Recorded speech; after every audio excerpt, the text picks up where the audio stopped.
At 4:30 p.m. on October 1st, Lan, a 6th grade student in Hanoi's Xuan district, slams open her house door. She runs into the toilet and is inside for almost 10 minutes, not bothering to greet her family. "I didn't go the whole afternoon," Lan explains while washing her hands. Linh,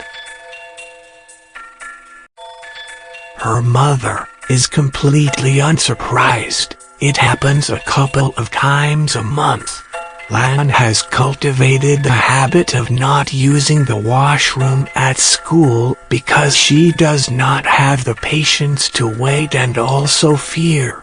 Her floor has toilets for both sexes. The girls' bathrooms have 3 toilets and a big shower room for changing clothes and washing up after PE class. But 3 toilets are far too few for 360 students. During rush hour, like the lunch break, all are crowded and stink. Lan and her classmates always have to wait in long lines in front of the bathroom. They often cannot wait for their turn due to the smell. When the bathroom is not occupied, I don't feel like I have to go. But when I do, it is always super crowded. To avoid needing to go, I just cut down on water and soup. She had a stomachache one time, but still waited the whole day until returning home because she could not stand the smell or heat of the toilets. Not only does she dread the squalid conditions, but is also disgusted with how signs are covered by lipstick and other stains, forcing school staff to cover them up with plastic sheets. Dang Nguyet's 2 sons in Hoc Mon suburban district in Ho Chi Minh City have similar stories about their school. She tells Van Express, "There are many days when they hurry me home so they can use the bathroom." Duck, Nguyet's first son, is haunted by the toilet bowls in school. All are dirty and wet and the toilet seats have shoe marks, but sometimes when I cannot stand it anymore, I stand on the seat too, he said. There is no soap or tap water either to wash his hands, so he is loath to use the school toilet and relieves himself at home before heading to school. Duck's little brother, Hung, is not fond of the school toilets either, but his biggest fear is the overflowing fetid trash can. Adult Complaints Tien, president of the 8th grade Parents Association at a secondary school in District 12, HCMC, said there are more than 1,000 students there but not enough toilets. He checked the boys' toilets and found damp and smelly floors, dirty urinals and rusted water pipes and taps. When Tien brought this up at a parents-teachers meeting and requested the school to fix the problems, the school pleaded lack of funds. 2 janitors work tirelessly at the school, but it does not seem to be enough. Tien said, I spoke to many parents and they told me that their kids would rush in and out of the toilet because of the odor. Sometimes they don't flush. Sometimes they want to, but the flush is broken.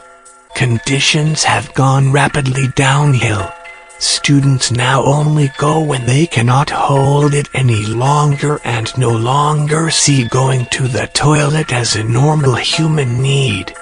Feng Thia, who has worked for more than 10 years at elementary schools as a janitor,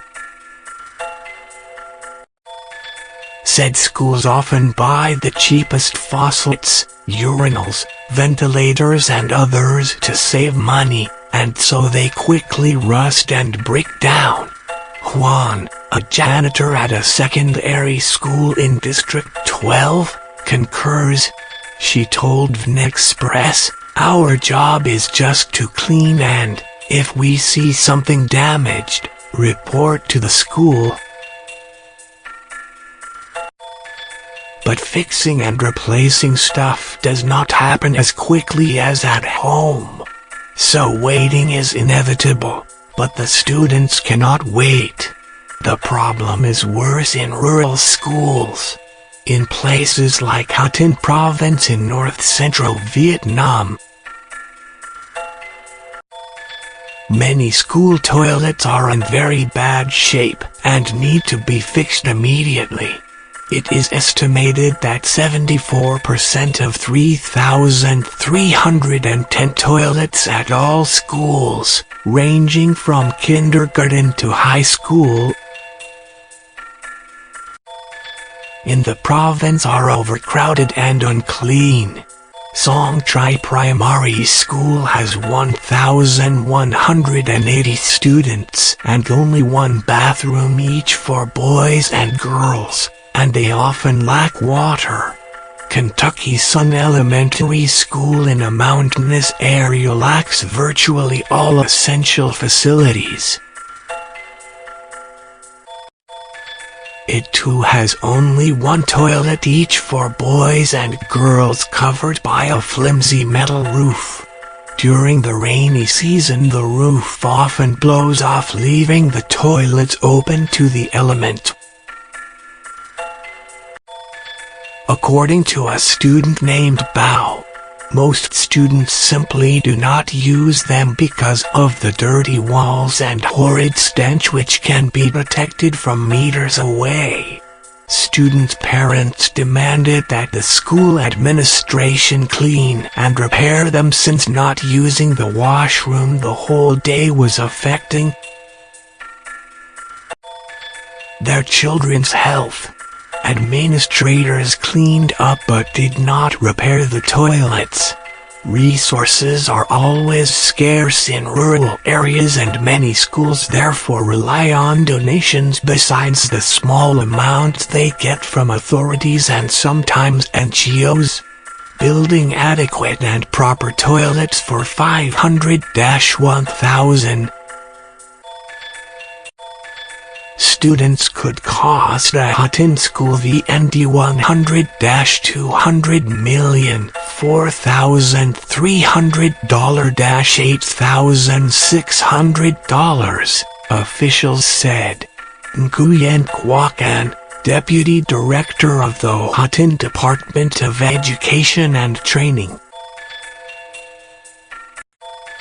admitted toilets in rural schools do not meet students' needs and claims it is difficult to raise enough funds for the purpose. The province administration is instructing local governments to prioritize the construction of school toilets. This project will mobilize funds from many sources. In rural areas, building school toilets will be associated with the new rural construction program. Statistics from Vietnam's education ministry show that more than 30% of 187,750 public school toilets in the country are not housed in firm structures. Of them, nearly 50,000 are in semi-permanent buildings and 9,360 in makeshift buildings, and 1,720 public school toilets are either borrowed or rented elsewhere. A firm construction, according to national construction standards, has columns, roof and walls made of reinforced concrete, brick/stone, wood or metal materials. Data from the World Health Organization and the United Nations Children's Fund saying nearly half of the world's schools suffer from a shortage of facilities including sanitation, affecting 900 million children. The video is sponsored by cntronic.com.